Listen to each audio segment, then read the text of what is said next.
Woody Page, Plasma 1. There's Tim Kalishaw, Bomani Jones, and Kevin Blackistone. Afternoon, gentlemen. Today, those Pacers, these Thunder, the Canadiens, now that they're priceless, and also free love and free love. Show them how you do it, young man. Let's do this. Play That's how on. we're doing a Ranger game. He didn't even have to look back. He moved it. It's the first word. If you hibernated for the last 3 months and you woke up yesterday afternoon, yep, these are the Pacers. Sure, balanced offense, sturdy defense, game 1 win over the Heat.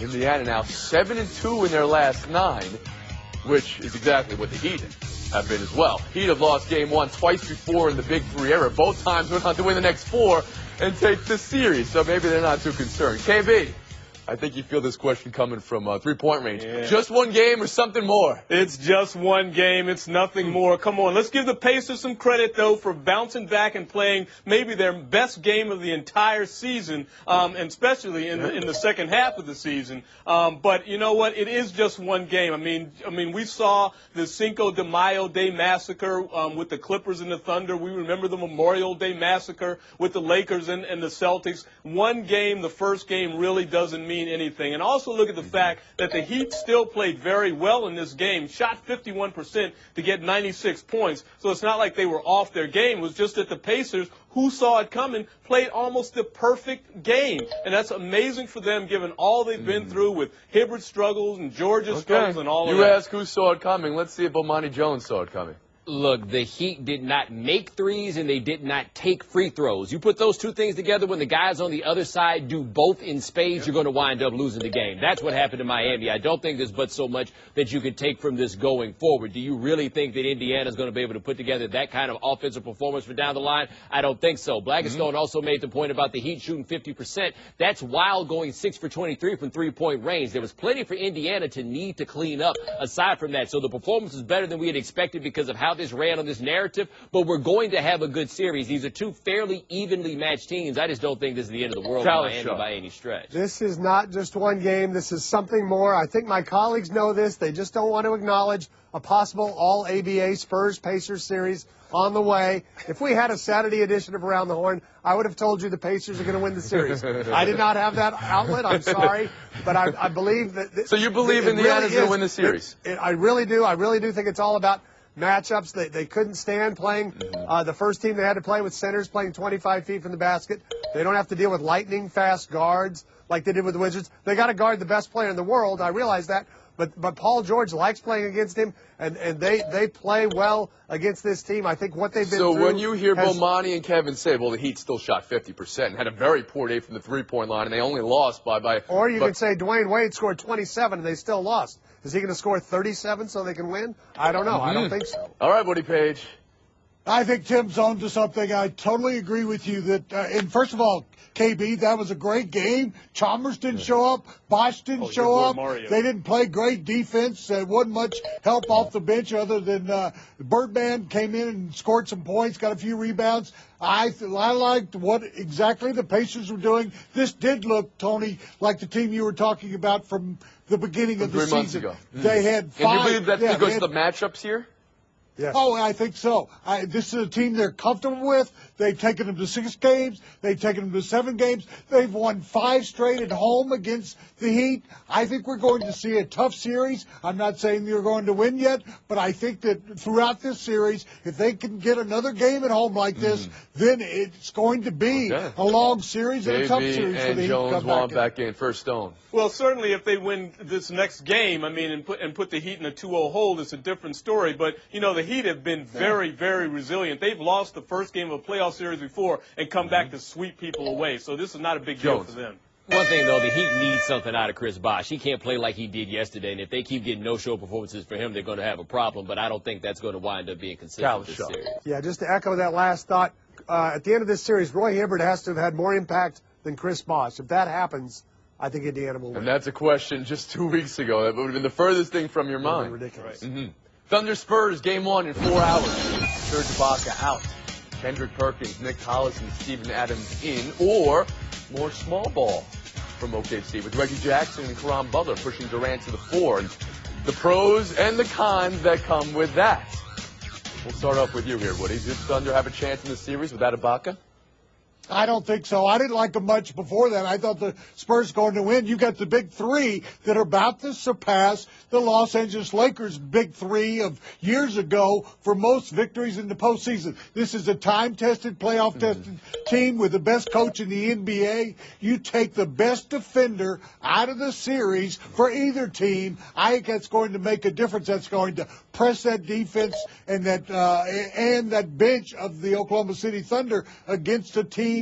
I think with Leonard emerging, he now becomes the best defensive player in the series. He's not going to stop Durant, but he's going to slow him down. I really like the Spurs. I think without Ibaka, it makes them difficult to win the series. Well, I appreciate Woody backing me up on the Pacers, but he's dead wrong about Ibaka being the best defender in the series.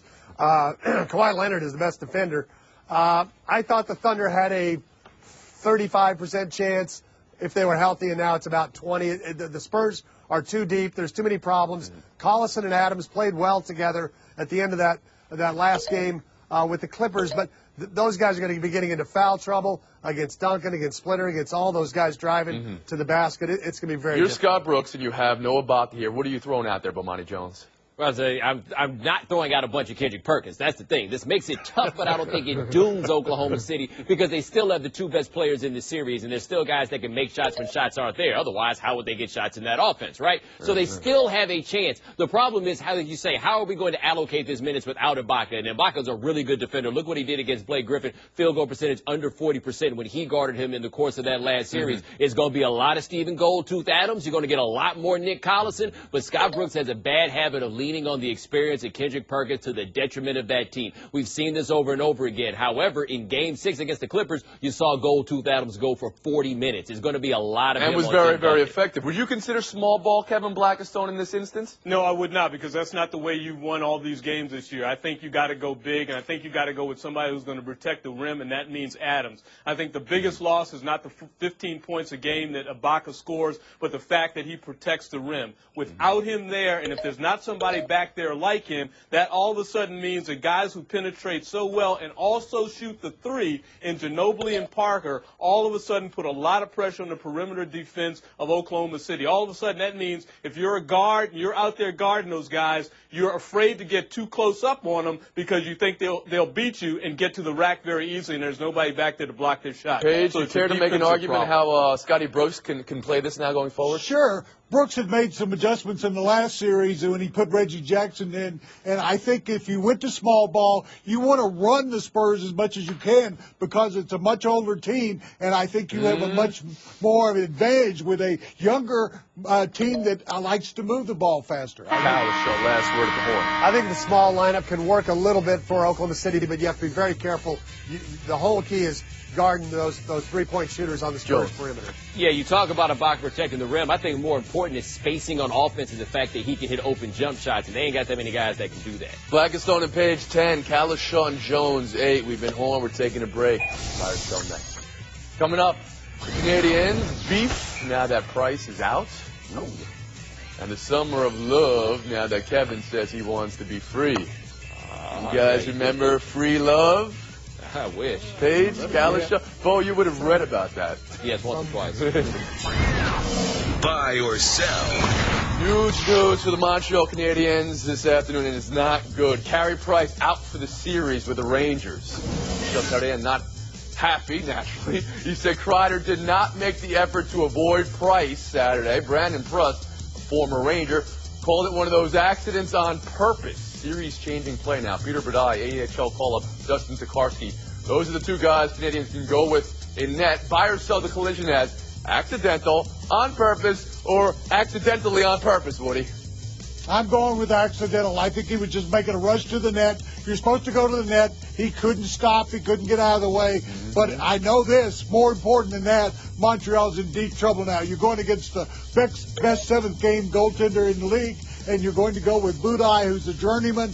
They're in trouble. Cal Shaw.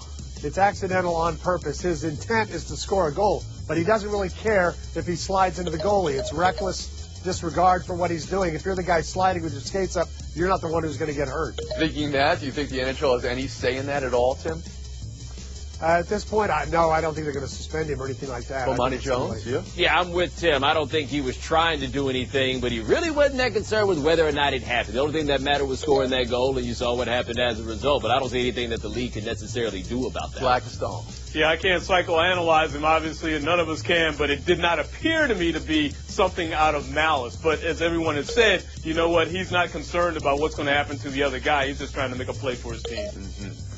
We'll move on. Kevin Love saying he'll test the free agent market next summer, putting the T-Wolves in the trade now, or trade later, or roll the dice mode. Reports are Love likes Golden State and Chicago.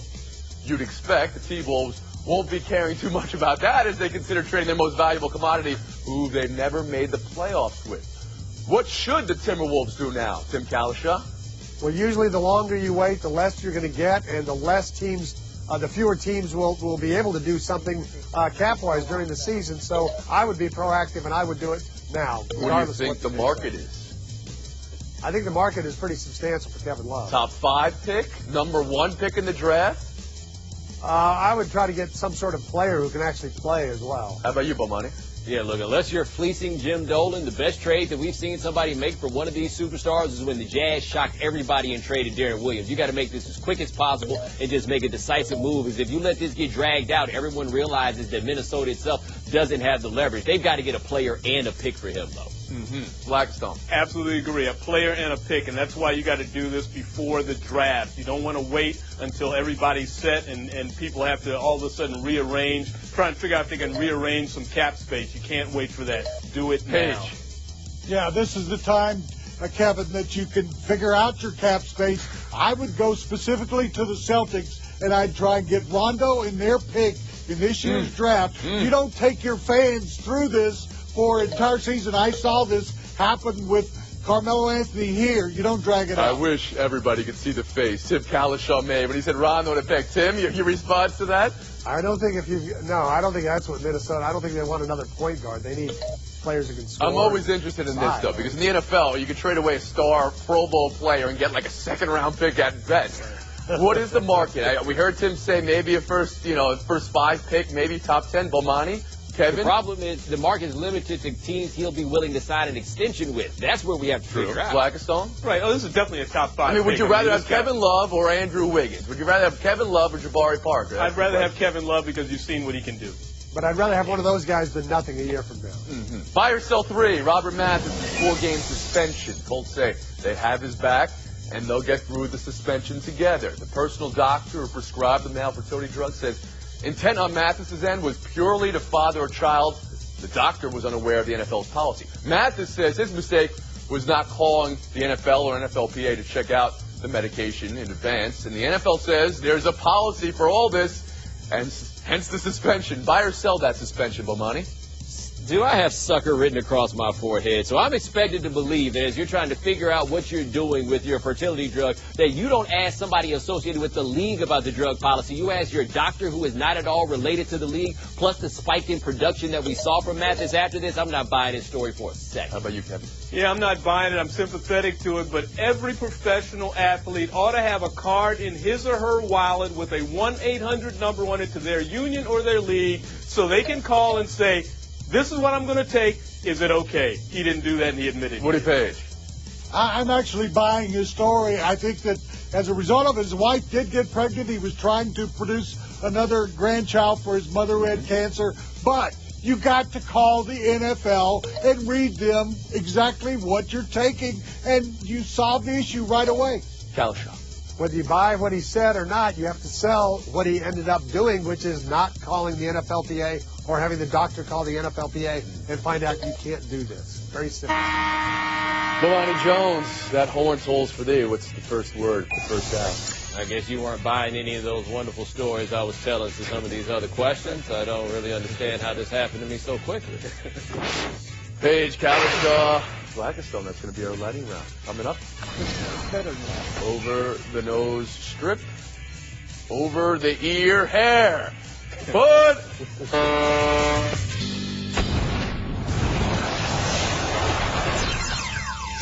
16. Page, Kalishaw, Blackstone. I guess somebody might say anybody's ball game in the lightning round. Thank you, Woody. California Chrome, 2/3 of the way to the Triple Crown. And today, getting the okay from the Belmont to wear the nasal strip. That's something they've denied horses in the past. Does that seem like the right move to you, Woody? Sure. The New York Racing Association is the only one in the entire country that doesn't allow the nasal strips. You allow them in the NFL, the NHL, the NBA. Why not in racing? It's the right thing to do, but they did it for the crowd and the handle, not for the horse. Kalasha? It's an obvious move. Do we want a horse that could compete for the Triple Crown, or do we want to just take that out of the mix and just have horses going in circles? Good call by Coach Horses going in circles. It seems like you've really caught up with the spirit here of the Triple Crown. Blackstone. I'm just amazed that this became an issue, the nasal strip thing, when anybody knows that this is one of the most drug-addled sports that we have because of the L that's next to every horse's name that runs on Lasix, which Belmont will allow. Okay, right. It was 2 years ago that I'll Have Another, though, was in the same situation, won the first 2 legs, and for the first 3 weeks, I should say, they weren't going to allow him to wear the nasal strip. Then he pulled out of the race anyway. We'll move on. Tony LaRussa to the Diamondbacks front office, his newly created chief baseball officer. You like this hire for the D-backs, and what do you think it means, Timmy? I think it means they're tired of getting rid of all their good young players. I mean, they can document that they've had the best drafts over a 10-year period in terms of quality players, but they let them all go. And LaRussa did a good job keeping good young players around in St. Louis. Maybe he'll do it here. Blackstone? Yeah, I mean, the past 5 or 6 seasons, this team has been over 500 just once when they got into the playoffs. That is not a very good record. So, you know what? The fans deserve better. And if you can get a guy like Tony LaRussa, proven winner, absolutely go out there. Who should be more worried about their job right now? General Manager Kevin Towers or the manager Kirk Gibson? Woody, you can answer that question first. Both of them. I think he should take over all those jobs. He should be the manager. But the Diamondbacks ownership is number 11 in payroll. They've been willing to spend the money. The fans, I think, deserve better than what they've gotten. And I think he goes in, cleans house, starts all over again. That's the right thing. Some odd numbers coming from that horrible start. They've been atrocious at home this year, although they're 10-6 in their last 16 games. Blackstone, 20 points. The game of competitive agreement in that lightning round. You're the next to go. What's the last word? Maybe I should have worn a nasal strip. Had a better chance of winning. Are there any lenses in those glasses? That's what I want to know. Again, I asked this before, but I think there might be something at play here. Something nefarious. Beige, Kalasha. That's going to be the showdown. 2 enter, only 1 will leave. And straight ahead, premature celebrations. I swear it's never happened before. And the game behind the game. Classic switcheroo. Look at her face. Look at the guy. Woody Page, Tim Kalasha, and Showdown. 3 quick ones. And then 30 seconds of FaceTime to the winner. Good luck to you both. Showdown 1. Foul ball. Switcheroo. Catches one in the glove. Gives the other in the hand to the older lady. Fair or foul by the young man there. Woody Page? Fair ball. He not only gives new meaning to the word hidden ball trick, but he put his cell phone number on that other one when he handed it.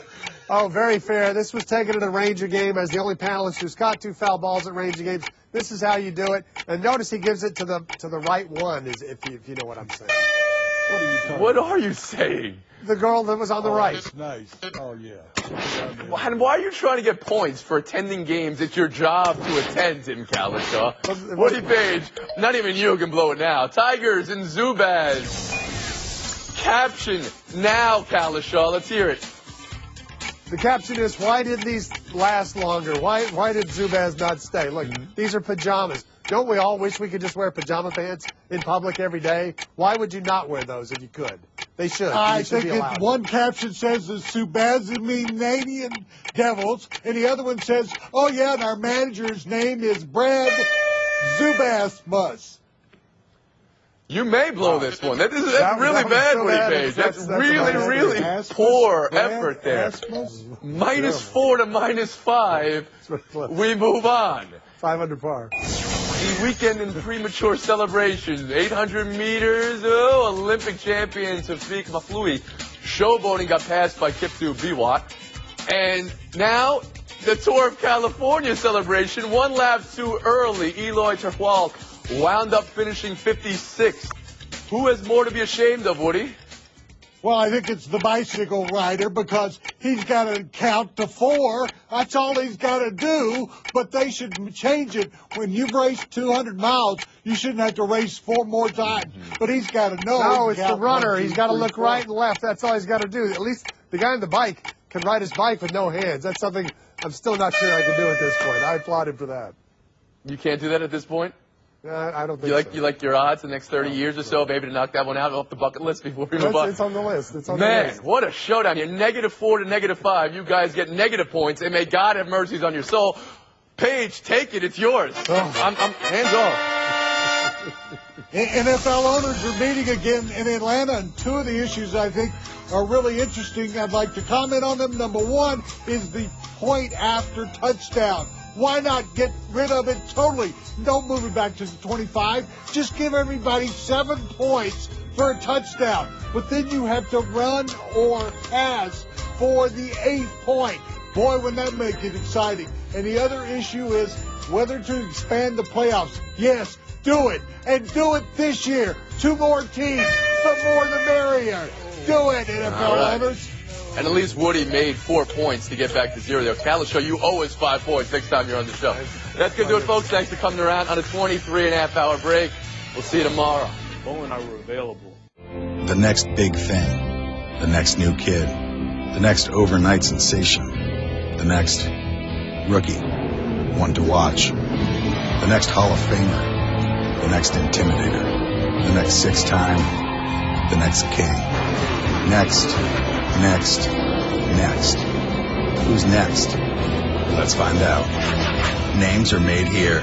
The History 300 at Charlotte. Saturday at 2:30 Eastern on ABC.